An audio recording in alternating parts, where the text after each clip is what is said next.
Hey everyone, and welcome to this deep dive all about learning English quickly and effectively. We're going to be looking at this podcast called Language Unlocked. And you mentioned you want to learn English for travel, so I think this is going to be super helpful. They have like 13 tips that I think are really cool and really actionable. Language Unlocked is so interesting because they really stress immersion. So the idea is that you're living the language instead of just like sitting down and studying it. Oh yeah, they have this tip about using your downtime. So like when you're watching movies or TV or YouTube, you should do it all in English. But Yeah, I mean, isn't that just passive? Like how much can you really learn from just watching Netflix? That's where the immersion part really helps. It's more like how we learned our first language, right? Just constant exposure. So you passively absorb the sounds and the rhythms and just the natural way that native speakers talk. So it's like laying the groundwork. Oh, so it's about getting a feel for the language first, Yeah. not about expressing over every single word. Exactly. And that kind of leads into their next tip, which is active listening. So they say that like hearing and listening are two different things. Ooh, okay. So what does active listening look like? Well, they suggest that you use subtitles so that you're seeing the words as you hear them. And that strengthens that connection between like the spoken and written forms. And they also recommend that you try to summarize what you're hearing, which forces you to engage with the meaning and not just the words. So it's like taking those mental notes to make sure you're actually paying attention instead of just zoning out. Right. It's about making sense of it all. Now, they also talk about reading. Wait, hold on. I'm not really a bookworm or anything. Do I have to start reading like Tolstoy? Oh, no. It can even be like short articles or blog posts, anything in English. Yeah. It's about building that habit and seeing the language and different context, even if it's just a few minutes a day. Oh, okay. So it's like a little workout for my English. Yeah. And as you read, you'll start to notice new words and grammar. You'll expand your vocabulary without even realizing it. That sounds a lot less scary than I thought. What about writing, though? I feel like that's when things get really hard. Well, they suggest starting with journaling. No pressure to be perfect, just expressing yourself in English. And they also mention writing on social media. Oh, interesting. So like instead of just scrolling, I could be practicing. Exactly. Yeah. Think about like tweets or captions or comments, but all in English. It's a way to just make learning part of your daily life. Mm-hmm. And, it can actually be fun. Because, who doesn't love social media? True. But it's not always fun. Speaking practice, I always get so self-conscious. Yeah, I hear you. But Language Unlocked is really firm on this one. They say that daily speaking is non-negotiable for fluency. Oh, no pressure. But really, how am I supposed to practice every day if I don't have anyone to talk to? Well, they suggest that you could chat with friends who are also learning English. Yeah. Or practicing by yourself. Just talking to yourself. Or even taking a class. I see. So it's all about pushing past that fear of speaking, and the more you do it, the easier it gets. Exactly. It builds confidence, which is just as important as grammar rules. Speaking of which, they also talk about building your vocabulary. They use this really cool analogy of vocabulary being like building blocks for the language. Okay, I like that. So I'm picturing like those colorful blocks that kids play with. But how does that apply to learning English? Well, just think about each new word as a building block.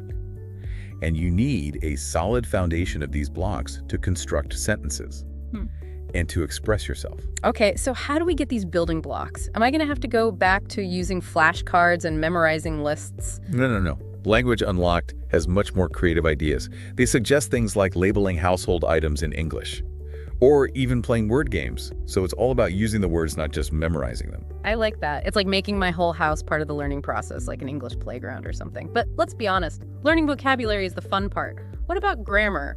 I feel like that's where most people start to dread things. I know grammar can seem a little dry, but Language Unlocked actually had some pretty good tips to make it a little less intimidating. Okay, tell me. Because anything that can make grammar less painful, I am here for it. Well, they suggest using apps or online tutorials. These can help to break down the complex concepts into bite-sized lessons, and a lot of them are interactive too. Oh, so it's all about finding ways to make it feel less like a chore, and maybe even a little bit fun. Exactly. They say that good grammar is not just about rules, but about communicating confidently. I see that. Like if you're always worried about making mistakes, it's hard to just relax and express yourself. Right. Now, speaking of expressing yourself, they also talked about pronunciation, which I know can be a sensitive topic for some people. Yeah, it can be so intimidating to worry about your accent or mispronouncing words. So what do they suggest? Well, they have this technique called shadowing. So you basically try to mimic native speakers. It's like vocal training for your English. Okay, I've never heard of that before. They also suggest singing along to English songs. Okay, that one I can get behind. It's like sneaking in some pronunciation practice while enjoying music. Exactly. And it helps you get comfortable with the rhythm and intonation of English. But are you ready for this? They actually suggest that you try thinking in English. Wait, what? You mean like narrate my life in English? Isn't that kind of advanced? I know it sounds strange, but it's all about training your brain to process information directly in English, so you're not constantly translating back and forth. So instead of mentally switching languages, I'm just living in the English-speaking world all the time. Yeah, basically. They recommend starting small, like narrating your day in your head, or making to-do lists in English. Okay, that sounds challenging, but I'm really curious to try it. It's like building that mental muscle and getting your brain used to operating in English. And speaking of tools, Language Unlocked also talked about using technology. Yeah, there are so many apps and platforms these days. It's kind of overwhelming. Did they have any specific recommendations? Well, they say that not all apps are created equal. It's about finding the right tools for you and ones that you actually enjoy using. So it's kind of like choosing the right workout. You wouldn't do a marathon training plan if you're just starting out as a runner. Exactly. You need to find something that challenges you but also doesn't discourage you. Now, this one is pretty wild. They also suggested using AI for storytelling. Wait, AI? Like robots writing my stories for me? Not quite. They were talking about tools like ChatGPT. Yeah. So you can get instant feedback on your writing. Oh, wow. So it's like having a digital writing coach. That's amazing. It's definitely a cutting-edge approach. Yeah. And speaking of pushing boundaries, they also suggested using translation techniques. Oh, okay. I like that. I'm all about learning. That's practical. So what did they have in mind? Well, they mentioned things like using subtitles, so you can compare the original English with the translation, or even translating some of your favorite quotes, or working with texts that have both English and your native language. Oh, so it's like getting a behind-the-scenes look at how the language works. Exactly. You start to notice those little nuances of meaning and the word choices that you might miss if you were just doing like a direct translation. And last but not least, they also emphasize the value of structured learning. In fact, they even recommend their own program called English Path. Oh, okay. Yeah, it makes sense that having like a set curriculum and a teacher could be really helpful, especially if you're feeling lost or overwhelmed. Yeah, and they highlighted the benefits of having that teacher and a structured plan and that accountability that comes with it. Wow. So we have covered a lot of ground here. From passive listening to AI storytelling, it's clear that Language Unlocked really likes to think outside the box. Absolutely. And I think it's so valuable to have all these different strategies to choose from. So I'm curious, what has stood out to you so far? Honestly, I'm a little overwhelmed, but in a good way. It's just exciting to realize that there are so many different ways to learn English. That's the beauty of it. There's no one right way. It's about finding what works for you, what makes you curious, and what you'll actually stick with. That's such a good point. It's not about finding the perfect method, but about finding what works for you and keeps you motivated. Exactly. And that leads perfectly into the next part of our deep dive, where we're going to explore some of these tips in more detail. Yeah. And I want to hear which ones you're most excited to try out. So, as we were talking about all these different approaches, something from Language Unlocked really stuck with me. It's this idea that enjoying yourself is really key to learning a language. Like, it shouldn't feel like a chore. It should feel exciting. Yeah, I love that. Because I think if you're forcing yourself to study when you're not feeling it, you're going to burn out so fast. But how do you actually make learning English fun? Well, they suggest finding ways to connect your learning to things that you already like doing. Like, think about what you enjoy doing in your free time. Do you like watching movies, listening to music, playing games? And think about how you can incorporate English into those activities. Oh, so like switching my Netflix to English audio with subtitles. Or finding English versions of my favorite games. Exactly. So you're still doing the things you love, but you're also absorbing English at the same time. It's like sneaking in a workout without even realizing it. Ooh, I like that analogy. And it takes the pressure off, too. Like, it's not about cramming vocabulary or memorizing grammar rules. It's about just enjoying the process of using the language. And when you're relaxed and you're having fun, your brain is actually more open to learning new information. It's like those aha moments when something suddenly clicks and you understand a concept that you've been struggling with. I've definitely had those moments. It feels so good when something finally makes sense. But I also think that sometimes those moments come from like really actively engaging with the material, not just passively absorbing it, like with active listening that we were talking about before. Oh, yeah, definitely. Active listening is all about being present and engaged with what you're hearing. And they had some good tips for that, like using subtitles while you're watching something in English. I actually do that sometimes, even with movies that I've seen before. It helps me catch new words and phrases that I might have missed the first time. Yeah, it's a great way to reinforce your understanding of the vocabulary and the pronunciation. And seeing the words written out as you hear them just creates a stronger connection in your brain. And it also helps you to notice those little nuances of how words are pronounced that you might not catch if you're just listening without the subtitles. But they also suggested summarizing what you hear, right? Yes, that's a great way to make sure that you're understanding everything. It forces you to think about what you've heard and put it into your own words. Yeah. Which is really important for learning any language. Yeah, it's like when you're taking notes in a lecture. You're more likely to remember the information if you're writing it down. And it also helps you to figure out if there's anything you didn't understand, so you can go back and clarify. But speaking of actively engaging with the material, I think reading is another area where that's really important. Yeah, Language Unlocked was really big on reading. And I really like that they didn't just say read books. They emphasized finding things in English that you actually enjoy reading. So whether that's articles or blog posts or even social media. I think that's key. Like, if you're forcing yourself to read something you hate, you're not going to learn anything. It's about finding that sweet spot where learning and enjoyment come together. And it's all about building that habit. Even if it's just a few minutes every day, it can really add up. It's like working out a muscle. You don't start by lifting the heaviest weights, you have to work your way up. Consistency is more important than intensity, especially when you're first starting out. And speaking of building habits, they had some interesting ideas about writing too. They suggested starting with something simple like journaling. I love that idea. You don't have to worry about perfect grammar or fancy vocabulary. It's just about expressing yourself freely. And because it's private, there's no pressure or judgment. You can experiment and make mistakes and learn from them. Yeah, it's like having a conversation with yourself, but on paper. And they also mentioned using social media for writing practice, which I think is brilliant because it's something most of us are already doing every day. Exactly. It's another one of those sneaky ways to make English part of your life without it feeling like work. You're already scrolling through social media anyway, so why not use that time to practice your English? Right. But okay, let's talk about the thing that everyone knows is important, but that a lot of people are also afraid of: speaking practice. Yeah. Language Unlocked didn't try to make it sound easy. They said daily speaking practice is absolutely necessary if you want to be fluent. I know, it makes sense. But it's so much easier said than done. I always feel so self-conscious when I'm speaking English. I get it. That fear of making mistakes can be really hard to overcome. But Language Unlocked had some advice for that. Yeah. They said you can practice speaking by yourself, even if it feels weird to be talking to yourself out loud. I've tried that before. And it does help. It gets you comfortable with the sounds of the language. And you can work on your pronunciation without feeling embarrassed. Yeah, and they also said you could look for language partners online so you can connect with other English learners and practice together. Oh, that's a good idea.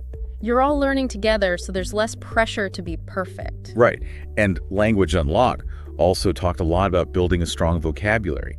They used that analogy of vocabulary being like building blocks. Yeah, I remember that. It's a really good analogy. You need those words to be able to build sentences and say what you want to say. But how do we actually do that? Like, are we going to have to go back to using flashcards? Nope. They had much more creative ideas. One of my favorites was labeling things around your house with their English names. Ooh, that's a good one. It's like turning your whole house into an English lesson. Right. And they also mentioned playing word games, which can be a fun way to learn new words.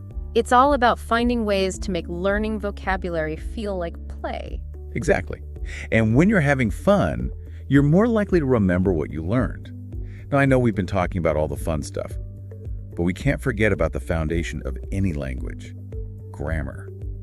Grammar. It's like the spinach of language learning. We know we need it, but it's not always the most fun. I know, but Language Unlocked actually had some good tips for making it less intimidating. Oh, okay, tell me, because I'm always looking for ways to make grammar a little less painful.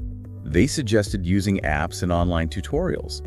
They can break down those complex grammar rules into smaller, easier lessons. So it's about finding ways to make grammar feel less like a chore and more like a game. Right. And they also said that good grammar isn't just about following the rules. It's about being able to communicate your ideas clearly. Yeah, that makes sense. Like if you have good grammar, your ideas are going to be much easier for other people to understand. And speaking of communication, Language Unlocked also talked about pronunciation. I know that can be a really sensitive topic for some learners, but it's so important. Yeah, they encouraged listeners to embrace the challenge and to not be afraid of making mistakes. They suggested this technique called shadowing, where you basically try to imitate how native speakers pronounce words. I've heard of that. It's like vocal training. Exactly. And they also suggested something a little more fun, singing along to English songs. Oh, I love doing that. It's a great way to practice pronunciation without even thinking about it. And it helps you to get used to the rhythm of the language. But are you ready for the wildest tip they gave? They actually suggested starting to think in English. Whoa. You mean like narrating my whole life in my head in English? Yeah, basically. It might sound a little strange at first, but it's a way to train your brain to process information in English, so you're not constantly having to translate everything in your head. So it's like switching my brain's operating system to English. Pretty much. They said you can start by doing simple things like narrating what you're doing during the day in your head, or making to-do lists in English. That sounds challenging, but also kind of cool. Yeah, it's about building that mental muscle and getting your brain used to using English. And speaking of tools, they also talked about using technology to learn English. Oh yeah, there are so many apps and websites and things these days, it's hard to know where to start. Yeah, and they were very clear that not all technology is created equal. It's about finding the tools that work for you and that you actually enjoy using. So it's like finding the right workout routine. Exactly. Yeah. You have to find something that challenges you, but that you also don't hate doing. Now, this one was really interesting. They suggested using AI for storytelling. AI, how does that even work? They were talking about tools like ChatGPT, which can give you feedback on your writing in real time. Whoa, so it's like having a robot writing tutor. Kinda. It's a really cool way to use technology to improve your English. And speaking of pushing the boundaries of language learning, they also recommended using translation techniques. Oh, okay. I like that. It seems really practical. Yeah, they talked about things like using subtitles, so you can compare the English dialogue to the translation in your native language, or even translating your favorite quotes or sayings, or working with texts that are in both languages. So it's like looking under the hood of the language and seeing how everything works. Right. You start to notice all those little details that you might miss if you were just reading a translation. And finally, they also emphasized the importance of more structured learning. They even recommended their own program called English Path. Yeah, I see how that could be helpful. Sometimes having a teacher and a structured plan can be really helpful. Yeah, especially if you're someone who likes having a plan and some accountability. So wow, we have covered a lot of ground. From immersive experiences to AI writing tools, Language Unlocked really gave us a lot to think about. I know, it's a lot. But I think the biggest takeaway is that there's no one right way to learn English. It's all about finding what works best for you. That's such a good point. And I think it's really empowering because it means that anyone can learn English. They just have to find the right approach. Exactly. And speaking of finding the right approach, in the next part of our deep dive, we're going to talk about how to put all this into practice. And I want to hear which of these tips you're most excited to try. It's funny how we can get so focused on like the end goal of fluency that we forget about all the little steps along the way. It's like that saying, a journey of 1,000 miles begins with a single step. All those little things you do, like learning a new word or having a conversation in English, they all add up. Yeah, and Language Unlocked really stressed that consistency is key, even more than finding the perfect method.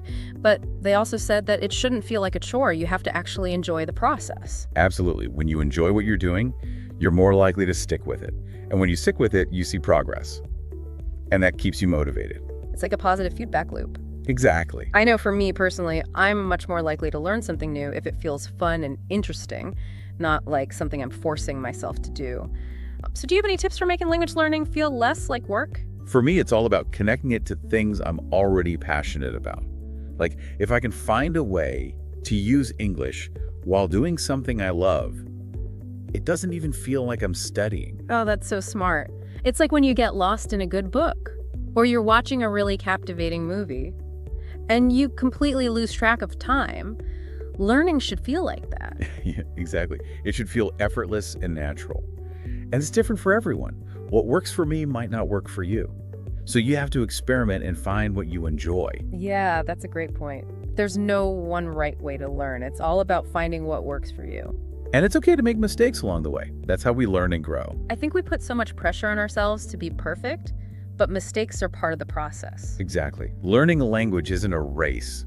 It's a journey. And some days are going to be harder than others. Right. Some days you'll feel like you're making so much progress. And other days you might feel stuck. But the important thing is to just keep going. And to remember why you started learning in the first place. I think Language Unlocked did a really good job of balancing the practical advice with the bigger picture of what it means to learn a language. They gave us so many great tips and tools, but they also reminded us that language learning is about more than just rules and grammar. It's about connecting with other people and experiencing new things. It's about expanding your world. And for you with your upcoming travels, imagine all the amazing conversations you'll be able to have. Oh, I know. I'm so excited. And all the places you'll be able to go and the people you'll be able to meet, all thanks to your hard work learning English. It's going to be incredible. So as we wrap up this deep dive, I want to leave you with one final thought. What's one small thing you can do today to get a little bit closer to your goal of speaking fluent English? It doesn't have to be anything big, just something to keep that momentum going. The most important thing is to find something you enjoy. Learning a language should be an adventure. Well said. So keep exploring, keep practicing, and keep having fun. And until next time, happy learning.